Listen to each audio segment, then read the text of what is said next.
오늘 본문 3절 말씀에 보시면 그런 말씀이 있습니다. 갈대아 땅 그발 강가에서 여호와의 말씀이 부시의 아들 제사장 나 에스겔에게 특별히 임하고 여호와의 권능이 내 위에 있으니라. 여호와의 권능이 내게 임했다 그랬습니다. 누구에게 임했느냐? 그발 강가에서 집중으로 기도하고 있는 에스겔에게 임했다. 그 에스겔이 하나님의 말씀을 받아서 그 말씀을 전달한 내용이 에스겔 서입니다. 지난 주간에는 포로 생활이다 그런 말씀 주셨습니다. 7 현장에서 2가지를 하는 것이다. 치유와 서밋 운동이다 그랬습니다. 교회 안에서 힐링과 서밋 운동 2가지 하라. 현장에서도 힐링과 서밋을 동시에 하라. 그런 말씀 주셨죠. 오늘은 그발 강가의 집중의 비밀이다. 에스겔 한 명이 그발 강가에서 기도하고 집중할 때에 그동안 막혔던 모든 문들이 다 열린 것처럼 우리가 바로 하나님 앞에 집중할 때 이때 하나님은 모든 문을 여신다. 서론적으로 이스라엘 백성이 영적으로 다 무너졌습니다. 그리고 포로가 되었습니다. 포로가 된 후에는 이 그발 강가에서 고된 노동을 하게 됩니다. 이곳이 대운하가 있는 곳이기 때문에 아마 운하 작업을 폈을 것이다. 그러니까 운하 작업에 동원돼 갖고서 밤낮으로 고생하는 거죠, 이렇게. 그러면서 영적 기갈이 오고 정신 기갈이 오고 육신 기갈, 환경 기갈, 아예 삶의 총체적인 기갈이 다 오게 된 것입니다. 우리도 이와 같이 바로 하나님을 멀리하고 우리 자신도 모르게 영적으로 완전히 다운될 때가 있죠. 바로 이스라엘 백성들이 지금 이런 상태가 되어 있는 겁니다. 이때에 제사장으로 포로가 되었던 이 에스겔 선지자는 그발 강가에서 하나님을 향하여 본격적으로 집중 기도를 시작하게 된 것입니다. 이 일이 지속될 때에 그동안 잃어버렸던 사무엘 시대의 그 영성을 회복하기 시작한 것입니다. 기도하는 제사장 에스겔은 그동안 이스라엘이 문제가 됐던 모든 그 중요한 원인들을 깨닫게 되었고 영적인 환상 체험을 통해서 하나님의 비밀을 깨닫게 된 것입니다. 이때 이스라엘의 소망을 회복하게 되는 것입니다. 하나님이 우리에게 이런 소망 주셨구나. 하나님이 우리를 이렇게 큰 축복을 주시는구나. 그걸 깨닫게 된 것입니다. 우리는 얼마나 하나님께 집중하느냐가 중요합니다. 여기에는 핑계가 없습니다. 우리는 문제 오면 사람 찾아갑니다. 문제 오면 방법을 씁니다. 그러나 궁극적으로 하나님께 나갈 때 우리는 완전한 답이 있다. 히스기야는 문제가 올 때 자기 방법 온갖 방법 다 쓰다가 나중에 하다 안 되니까 성전에 가서 본격적으로 기도할 때 그때 주의 천사가 동원돼서 아수르 군대 18만 5천이 다 송장이 되게 되었다 그랬죠. 진짜 하나님 앞에 나가서 집중할 때 이런 역사가 일어나는 것이죠. 진짜 집중은 노역으로 기갈린 상태에 있는 그 상태도 가능한 것이다. 왜냐하면 기갈린 그발 강가 포로 상태에서도 되어졌기 때문입니다. 우리는 내가 힘이 들다, 내가 어렵다, 내가 모든 상황이 막혔다 하면서 하나님 앞에 나가지 않고 계속 그 상태에서 그냥 세상 말로 이렇게 막 허부적거리고 있습니다. 하나님 앞에 나가야 답이 되는데 바로 에스겔은 포로 속에서 모든 게 기갈린 상태에서 그발 강가에서 하나님 앞에 집중으로 하나님께 나가면서 바로 그 영적인 힘을 회복한 것입니다. 이때 모든 것이 다 회복되었습니다. 에스겔 한 사람만 응답받아도 되는 것입니다. 이 응답은 또 전달되어지게 되어 있습니다. 그래서 다른 사람을 탓할 것이 아닙니다. 다른 환경을 탓할 것이 아닙니다. 내가 하나님 앞에 진짜 집중하면 모든 것이 다 따라오게 돼 있다. 모든 응답이 같이 오게 돼 있다. 그래서 우리가 사람 바라보지 말고 환경 바라보지 말고 내가 하나님 앞에 서는 것입니다. 바로 이때 모든 것이 다 회복되어지게 된다. 그럼 이것이 다 전달되어지죠. 그것이 바로 포럼이요. 그것이 영적 소통입니다. 그래서 우리가 예배 마친 다음에 10분 포럼 하잖아요. 이때가 중요한 시간입니다. 영적 소통하는 시간이죠. 이때 함께 은혜를 회복하는 시간입니다. 흩어졌다가 교회 중심으로 모이면 마음이 모아지니까 당연히 응답이 오게 되어 있습니다. 이것이 집중의 원리입니다. 우리가 은혜 받고 이 집중 속에 들어가야 되겠죠. 올인해야 되겠죠. 우리는 현실 속에 어려움이 있습니다. 우리가 집중시대를 열어서 교회를 살려야 됩니다. 우리는 잘 안 된다고 합니다. 그러면 된다면 어떻게 할 것입니까? 어쨌든 우리는 모여서 집중해서 복음으로 하나가 되는 것이 당연한 응답입니다. 현장 살리기 위해서 우리가 올인하고 또 이제 이 응답 갖고 올아웃 하는 것입니다. 현장 살리기 위해서 올인하고 올아웃하고, 그래서 복음 앞에 우리가 하나가 되는 것이다. 치유될 수 있는 유일한 길이 이 길입니다. 그래도 안 되면 어떻게 하느냐? 하나님이 시켜서 하는 것이기 때문에 응답 되든 안 되든 이 분수로 우리가 들어가는 것입니다. 그럼 하나님이 하시는 것이다. 그래서 본론으로 집중의 응답 세 가지가 있습니다. 우리가 이렇게 집중할 때 하나님 주시는 응답 세 가지가 있다. 첫 번째는 근본 영적 상태입니다. 우리의 상태가 바뀌어야 돼요. 우리 제일 중요한 응답은 나의 영적 상태가 바뀌는 것입니다. 이게 중요하시죠. 우리가 잡아야 할 것이 본질적인 뿌리가 내려져야 됩니다. 뿌리부터 바뀌어져야 된다. 그렇지 않으면 미봉책 갖고는 안 되는 겁니다. 근본적인 거로 바뀌어져야 되죠. 된다 안 된다 하는 식을 바로 그런 떠나야 됩니다. 왜냐? 그건 영적으로 가난한 자가 하는 말입니다. 되고 안 되고가 없습니다. 하나님이 하시기 때문에, 하나님의 일이기 때문에 개인이든지 팀이든지 우리가 합심해서 우리가 집중하고 바로 하나님의 인도 받아야 되겠습니다. 사도행전 9장 10절에서 15절에 보니까 한 장소에서 집중하고 있던 아나니아에게 지나가던 사도 바울을 붙인 겁니다. 그 집중이 중요하죠. 그리고 사도행전 11장 25절에서 26절에 그 사도 바울을 집중훈련소로 집어넣은 것입니다. 안디옥 교회에다가. 어느 정도까지 갔느냐? 사도행전 13장 1절에서 4절. 이 바울이 선교사로 파송받았습니다. 여기까지 가지게 된 것입니다. 파송하는 과정을 보면 마가다라 방에서 일어났던 그대로를 한 것이죠. 여기까지 응답을 받은 것이죠. 베트남 순회 예배를 갔다 왔는데요. 화요일 날 저녁에 밤에 가니까 수요일 날 새벽이 됐어요. 그래서 새벽 1시가 넘었습니다. 그래서 이제 호텔에서 이제 자고 아침에 일어나서 운동도 하고 또 오전에 현장도 다니고 또 저녁에 순회 예배를 드렸습니다. 순회 예배 드리고 그 다음에 저녁에 바로 이제는 공항으로 가서 왔죠. 그래서 공항에서 와서 공항 가니까 또 이제는 비행기가 이제 연착이 됐대요. 왜 연착이 됐느냐? 태풍이 와갖고서 이번 13호 태풍이 이제 올해 들어서 가장 강한 태풍이 우리나라에는 안 왔는데 저 홍콩으로 어마어마한 이제 중국으로 해서 이렇게 왔거든요. 그것 때문에 이제 1시간 이상 이제 딜레이가 됐어 이렇게. 그래서 무사히 왔어요. 그랬더니 그거 있든지 상관없든지 편하게 왔습니다. 뭐 1시간 늦게 온다. 쉬면 되니까 이렇게. 그래서 은혜 갔는데 만으로 베트남에서는 24시간 정도밖에 없었어요. 그러면서 이제 오게 된 거 감사하죠. 지금 시대가 그런 시대입니다. 우리가 선교하고자 사도 바울 시대는요, 한 번 가려면 며칠을 몇 달을 배 타고서 가다가 풍랑 만나고 뭐하고 그렇게 해야 됩니다. 우리는 태풍이 온다. 오는 걸 다 알고 있기 때문에 지금 어디쯤 왔는지 알고 있기 때문에 비행기는 지나간 다음에 가면 되고 아니면 가다가 돌아서 가면 되고. 그러니까 지금 시대는 그런 시대예요. 배 타서는 배는 금방 피할 수가 없잖아요. 지금 태풍보다 더 빨리 비행기가 가니까. 지금 그런 시대가 됐습니다. 세계복음하기에 너무너무 좋은 시대가 됐다. 하루 만에 이제 전 세계를 왔다 갔다 하는 그런 시대가 된 겁니다. 우리 애가 정말 근본 영적인 상태만 바뀌어지면 하나님은 중요한 응답을 주신다. 우리를 통해서 세계를 살리는 그런 응답을 주시는 것입니다.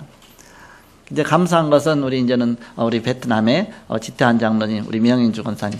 사실 고등학교 때 복음 받았거든요. 근데 결혼한 지 얼마 안 됐잖아요, 이렇게. 그래서 뭐 올해 결혼했잖아요, 이렇게. 그 사이에 하나님이 강훈련을 시키셨어, 이렇게. 그러니까 지금 이제 뭐 30대밖에 안 됐는데 벌써 장로가 돼 있고 권사가 돼 있고 중요한 선교사로 파송돼 있고 또 중요한 직장에 또 튼튼하게 또 이렇게 생활하고 있고 터전도 다 잡히고 하나님이 세계복음화 때문에 하신 것이죠.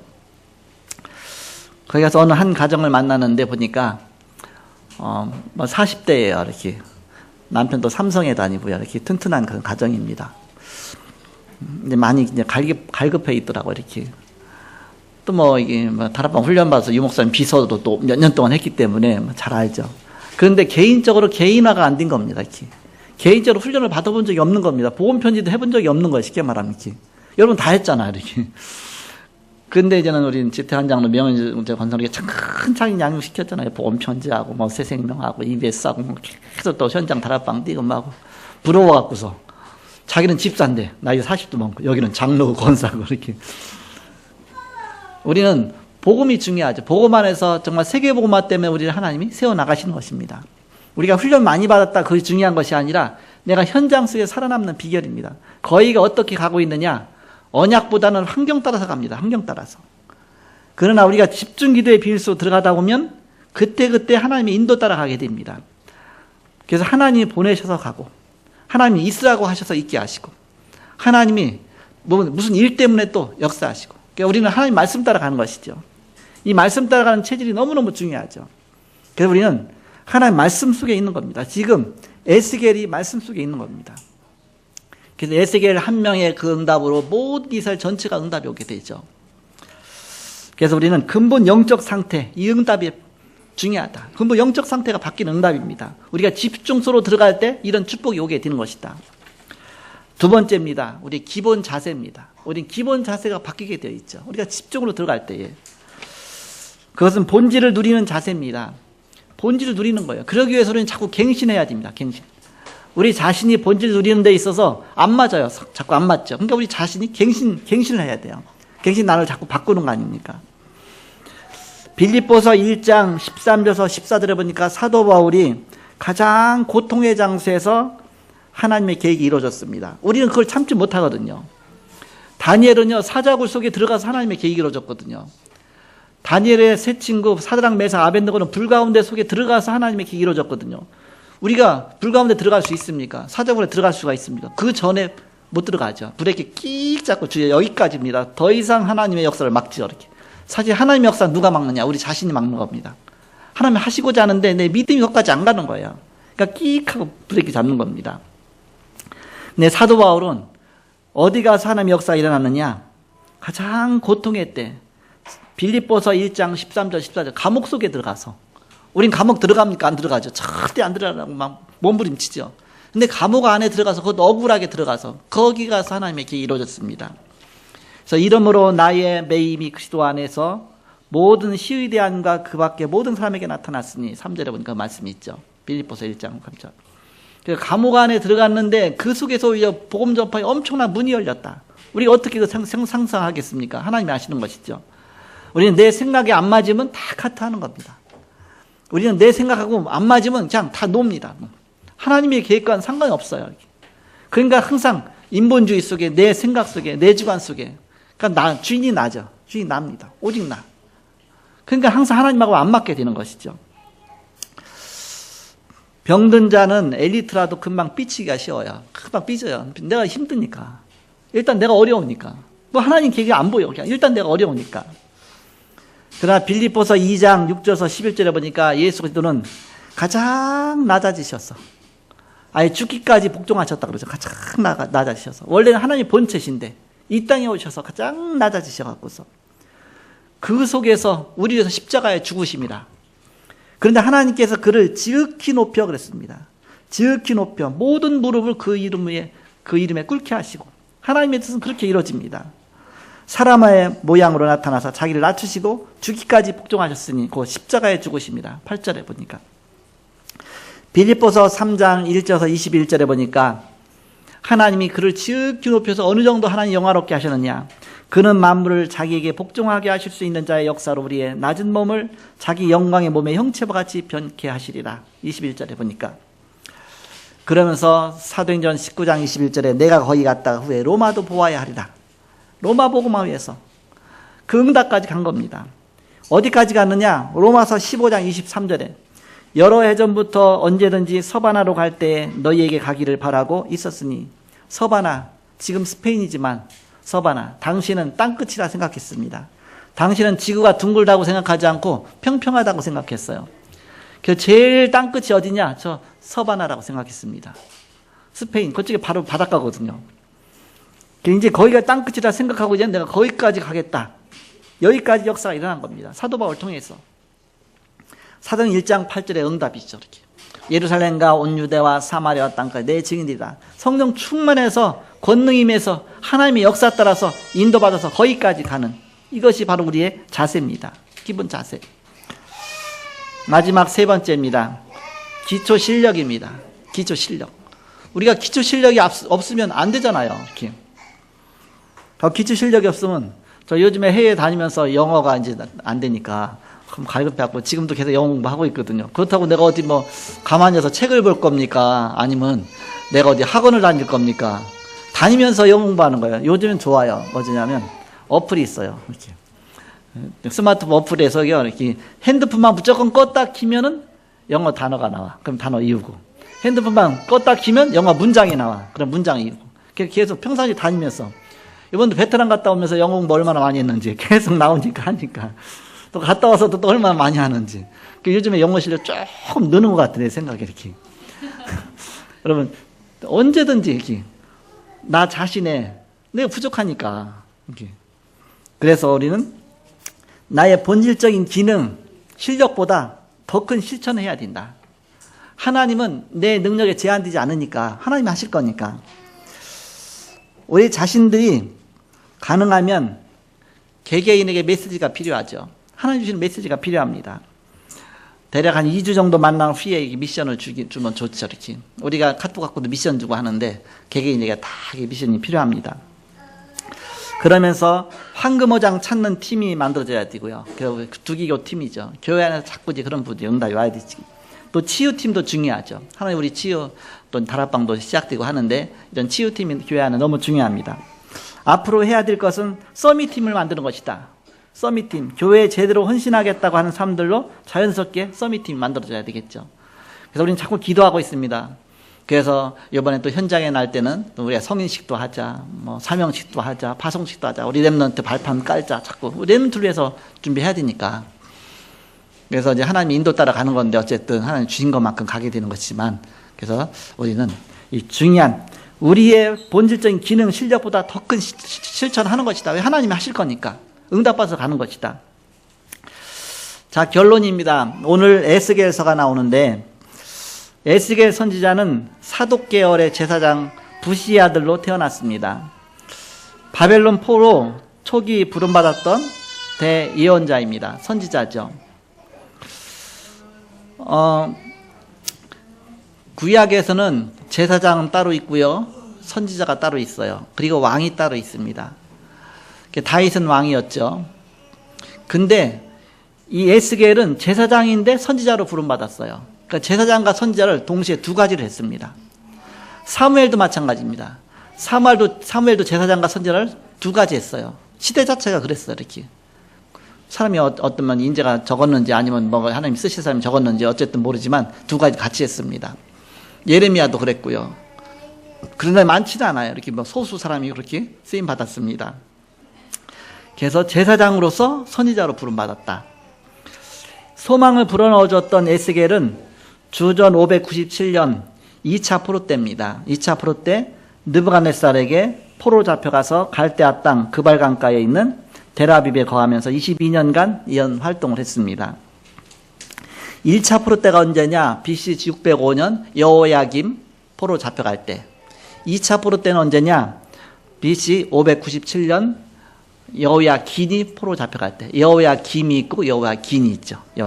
여호야긴은 메시아의 그 족보를 연결됩니다. 그러면서 3차 포로 때는 언제냐면 BC 586년입니다. 시드기야 때, 예루살렘 다 망할 때, 그때가 마지막이죠는 다 무너질 때, 그때가 3차 포로 때입니다. 1차 포로 여호야김, 2차 포로 여호야긴, 3차 포로 시드기야. 그렇게 해서, 그런데 오늘 에스겔은 2차 포로 때입니다. 바로 여호야긴 잡혀갈 때, 그때 포로 잡혀간 자입니다. 그래서 오늘 1절에 보니까 쭉 나오잖아요. 30째 해 넷째 달 초다새에 내가 그발 강가 사로잡힌 자 중에 있을 때 하늘이 열리며 하나님 모습이 내게 보이니, 하나님 모습이 딱 보였죠. 그러면서 여호야긴 왕이 사로잡힌 지 5년 그달 초다새라고 했죠. 에스겔이 잡혀간 지 5년 그달 초다새니까 5년 만에 이제는 바로 이렇게 환상을 본 겁니다. 그동안 집중 기도하면서 이걸 체험하게 된 겁니다. 에스겔의 이런 중요한 집중의 비밀이죠. 그러면서 뭘 체험했느냐면 에스겔은 폭풍과 큰 구름 속에서 네 생물의 형상을 보게 되었습니다. 그것은 각각 네 얼굴은 네 날개가 있는데 넷의 앞은 사람의 얼굴이요, 넷의 우편은 사자의 얼굴이요, 넷의 좌편은 소의 얼굴이요, 넷의 뒤는 독수리의 얼굴을 하고 있었다. 이렇게 나오죠. 굉장히 난해하죠. 어렵죠. 저도 어려워요. 이게 도대체 뭐냐 이렇게. 어떻게 그런 형상이 있겠어요. 그런데 어떻게 그걸 해석하느냐. 이 형상 그리스도의 비밀로 좀 해석하는 사람도 있습니다. 왜냐, 성경은 우리의 구원을 위한 책입니다.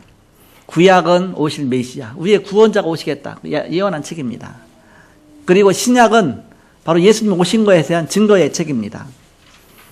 그래서 바로 에스겔서는 구약 중에서 선지서죠. 대선지서입니다. 대선지서가 사렘, 에겔, 단이에요. 이사야, 예레미야, 에스겔, 다니엘. 사렘, 에겔, 단. 이사야, 예레미야, 사렘, 에스겔, 사렘, 에겔, 에가, 예레미야, 에가, 에스겔, 다니엘. 그 5가지가 대선지서입니다. 양이 많다, 그 얘기입니다. 양이 많다. 그래서 대선지서 예전은, 중에 에스겔, 그 다음에가 다니엘입니다. 그러면서 여기에서 중요한 바로 이렇게 그리스도의 비밀을 나타내 주시는 거죠. 그래서 이 형상은 그리스도의 비밀을 나타내는 것이다. 우리의 구원자를 보내실 거니까. 그러면서 여기에서 지금 어떻게 해석하느냐. 여러 가지 있겠지만 우리는 구원 관점에서 보면 36절에 사람의 모양이 나오잖아요. 인간의 모습. 그것은 인간의 모습으로 오신 그리스도를 의미한다. 우리를 구원하시기 위해서 인간의 몸을 입어야 된다. 그러면서 요한복음 1장 1절에서 14절에 말씀이 육신이 되어 오신 바로 그리스도 하나님, 바로 신성과 인성을 동시에 가지신 독생하신 하나님, 그래야 우리를 구원하시니까. 그 사자의 모양으로 나타났죠. 사자의 모양으로 나타난 왕으로 오실 그리스도를, 그래서 우리를 구원하시기 위해서는 왕적인 권세를 가져야만 우리를 구원하실 수 있다. 이사야 9장 6절에 보니까 평강의 왕이다 그랬습니다. 요한일서 3장 8절 하나님의 아들이 나타나신 것은 마귀를 멸하십니다. 마귀 것을 꺾는 왕이셔야 됩니다. 또 소의 모습으로 나타났습니다. 소는 마가복음 10장 45절에 죄와 고난을 위한 대속물이 되신 섬기러 오신 그리스도, 우리의 대속물이 되신, 우리가 제물 드릴 때도 소로 제물 드리잖아요. 그러니까 우리의 죄 문제 해결하신 제사장의 비밀 갖고 오셔야 된다. 독수리는 하늘과 땅을 동시에 오가는 하나님 만나는 길 되신 그리스도. 요한복음 14장 6절 내가 곧 길이요 진리요 생명이니 나로 말미암자 아버지께 올 자 없느니라. 바로 구원의 비밀은 이런 비밀을 갖고 동시에, 그래서 이것을 합치면 바로 삼직이 되어진다. 삼직, 왕의 직분, 제사장의 직분, 선지자의 직분 합치면 그리스도의 비밀이다. 이것이 그리스도가 그런 뜻이 아니라 우리 구원하신 그리스도의 비밀이다, 그런 뜻이죠. 당시 고통받는 포로였지만 그발강가에서 집중하던 에스겔에게 앞으로 오실 그리스도의 비밀을 나타내 주신 것이다. 소망을 주신 것입니다. 그리스도 오시면, 이런 분이 오시면 모든 건 끝나는 것이다. 그래서 우리는 바로 집중의 비밀 속으로 들어가는 것이 너무너무 중요하다. 그러면서 이런 형상이 나타난 다음에 그 다음부터 이제는 내용들을 계속 보면 이제 이스라엘이 어떤 문제가 오는지 바로 우상 숭배하는 모습이니 그런 걸 적나라하게 다 표현해 주죠. 그래서 해석해 줍니다. 이렇게. 그래서 진짜 이게 그리스도 떠난 바로 현장이 이렇구나. 그걸 자세하게 보여주죠. 이렇게. 그래서 이런 문제가 왔구나. 그래서 우리는 그리스도가 필요하구나. 그걸 깨닫게 되는 것이죠. 그래서 오늘 그발강가의 집중의 비밀입니다. 우리가 문제 속에 빠지지 말고 집중해서 여호와 하나님 바라볼 때, 그리스도 앞에 나갈 때 하나님 모든 것을 그리스도 안에서 우리가 답을 주신다. 이 답 속으로 들어가게 되는 것이다. 그래서 한 주간도 여러분이 바로 이런 집중의 시간 들어가시고, 또 예배 마치면 우리가 또 서로 팀 잡고 기도하잖아요. 얼마나 좋은 시간입니까? 서로 또 한 번도 교회 와서 입도 뻥끗 안 하고 가잖아요. 이렇게. 근데 그 시간에 서로 얘기도 나눌 수 있고, 내가 어떻게 지냈다, 내 기도 제목은 이거다. 서로 이렇게 서로 나눌 수 있고. 전체 만날 수 없으니까 늘 같이 만나는 팀으로 만나면 또 편하잖아요. 왜? 늘 같이 아는 사람끼리 만나니까 이렇게. 그렇게 해서 서로 기도로 영적 소통도 하고. 좋죠. 이렇게. 이제 새 가족을 잘 수용할 수 있도록 이것이 하나의 그릇이 되어지는 것입니다. 그렇게 해서 우리는 바로 영적 소통하고 현장 사진은 그 복음 앞에 올인하고 우리는 복음 갖고 현장을 향해서 올아웃 해야 되겠습니다. 그래서 이런 귀중한 축복 누리시고 또 이번에 이제 전도 캠프가 있습니다. 전도 캠프 실제 현장 나가는 사람은 현장팀이고 나갈 수 없잖아요. 직장 가야 되니까 또 일이 있으니까 나가지 않는 분은 기도팀이고 그래서 온 성도가 전도 캠프 다 참여하는 것이다. 그래서 기도팀으로 참석하든지 현장팀으로 참석하든지 그래서 우리가 5분 기도회 하면서 이 캠프 놓고 기도하는 겁니다. 나는 이 캠프 놓고 같이 기도한다. 기도로 참여하는 것이다. 또 실제 시간 되는 사람은 또 현장에 몸으로 참여하는 것이다. 현장팀이 되든 기도팀이 되든 원네스가 되어서 온 성도가 함께 캠프하는 것입니다. 이런 귀중한 축복 누리시고 승리한 여러분들 그리스도의 이름으로 축복합니다. 기도하겠습니다. 하나님 감사합니다. 오늘도 말씀 주시고 함께 하심을 감사합니다. 우리를 구원하시기 위해서 성경을 주시고 우리를 구원하시기 위해서 기도를 보내시고 우리를 구원하시기 위해서 하늘 보좌에 계신 주님이 우리에게 또 여러 모양으로 오셔서 우리의 모든 죄를 해결하시고 우리를 괴롭히는 사단 권세를 꺾으시고 하나님 만나는 길을 열어주신 주님, 날마다 이 비밀을 누리게 하여 주옵소서. 한 주간도 예수 그리스도로 하는 이 언약 붙잡고 승리하는 온 성도가 되게 하여 주옵소서. 주 예수 그리스도의 이름으로 기도하옵나이다. 아멘.